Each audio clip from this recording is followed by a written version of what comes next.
নমস্কার, সনাতন ধর্মকথা চ্যানেলে আপনাদের সবাইকে স্বাগত। আজ বেলগাছের জন্মকাহিনী শোনাব। সনাতন হিন্দু ধর্মে বেলগাছ হলো একটি পবিত্র গাছ। বেল পাতা বা বেলগাছকে ভগবান শিবের সঙ্গে তুলনা করা হয়। ভারতবর্ষের প্রায় বিভিন্ন জায়গাতেই বেলগাছ দেখতে পাওয়া যায়। দুর্গাপুজোর সময় 108টি বেলপাতা দিয়ে মা দুর্গার পুজো সম্পন্ন করা হয়। মহাদেবেরও খুব প্রিয় এই বেলপাতা। কথায় আছে, মহাদেব শুধুমাত্র একটি বেলপাতাতেই তুষ্ট হন। এই বেলপাতা ত্রিগুণের অধিকারী, যেমন সত্ত্ব, রজ, তম। পুরাণ অনুযায়ী বেলগাছের জন্মের পরপর দুটি কাহিনী উল্লেখ করা আছে। সেই কাহিনীগুলি হল এই। একবার দেবী পার্বতী এবং তার সখীরা অর্থাৎ জয়া, বিজয়া এবং জয়ন্তী প্রমোদ ভ্রমণে বের হওয়ার পরিকল্পনা করেন।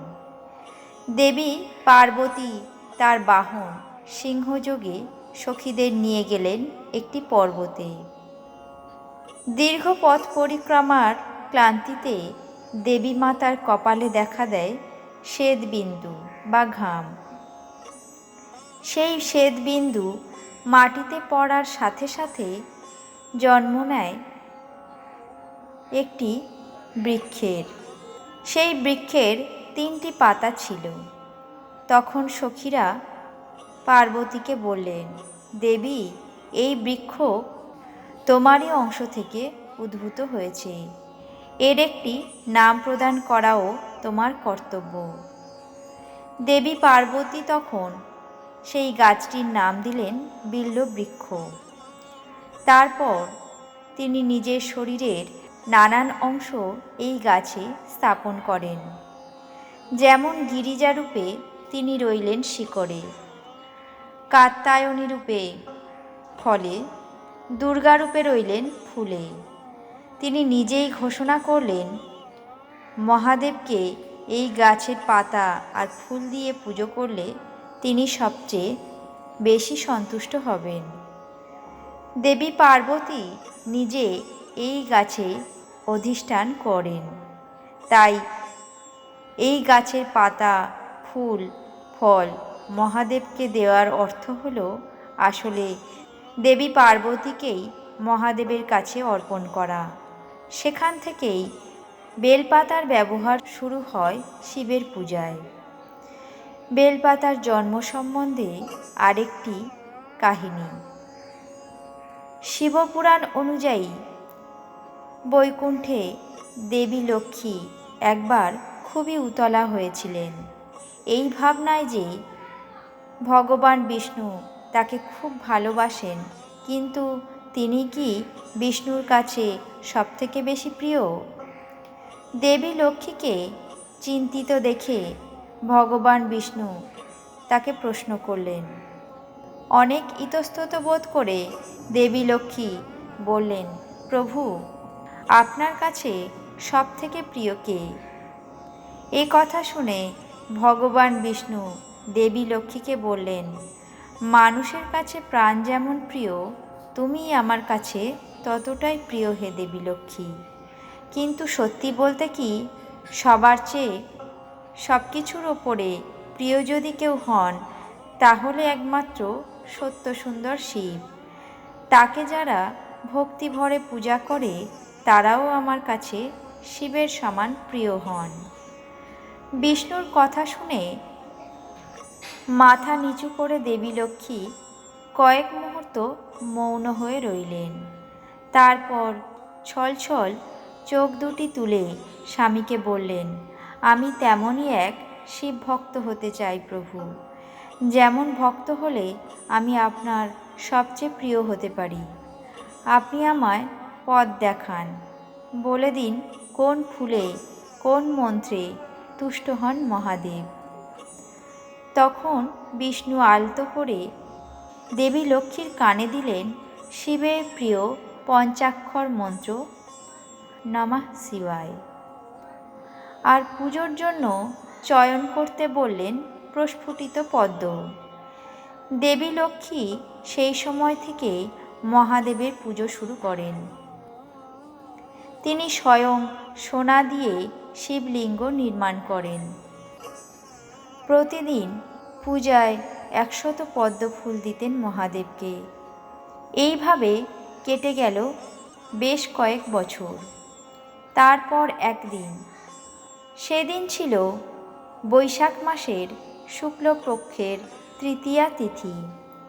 প্রতিদিনের মতো পদ্মচয়ন করে, ধৌত করে, গণনা করে থালায় সাজিয়ে পূজায় বসেছেন দেবী লক্ষ্মী।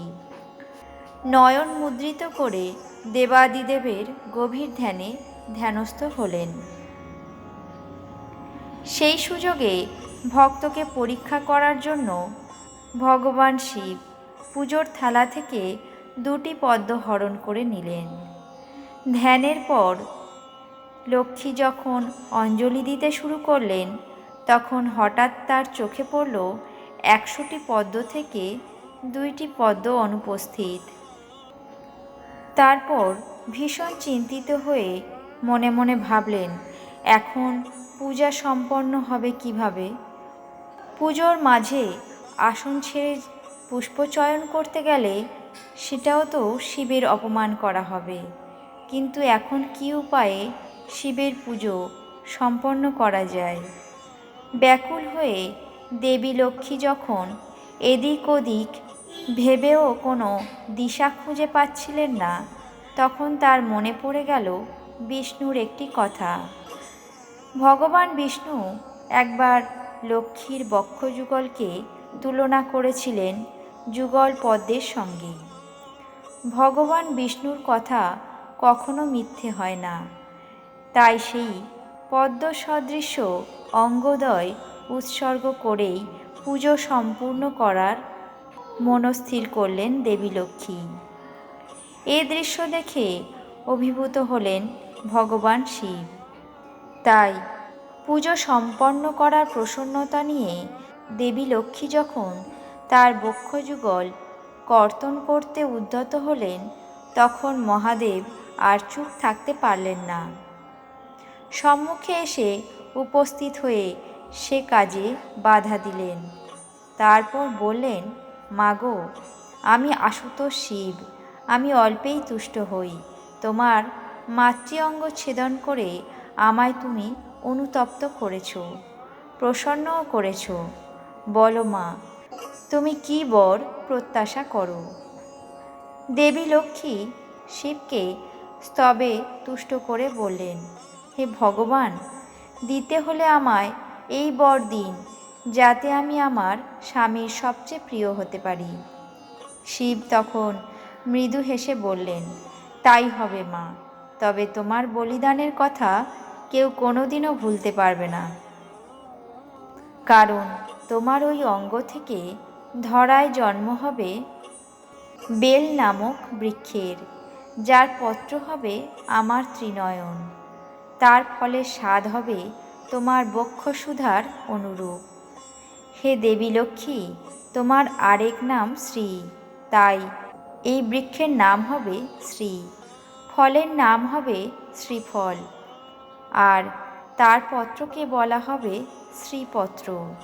যতদিন ধরায় চন্দ্র সূর্য থাকবে, এই বৃক্ষও ততদিন বিরাজ থাকবে।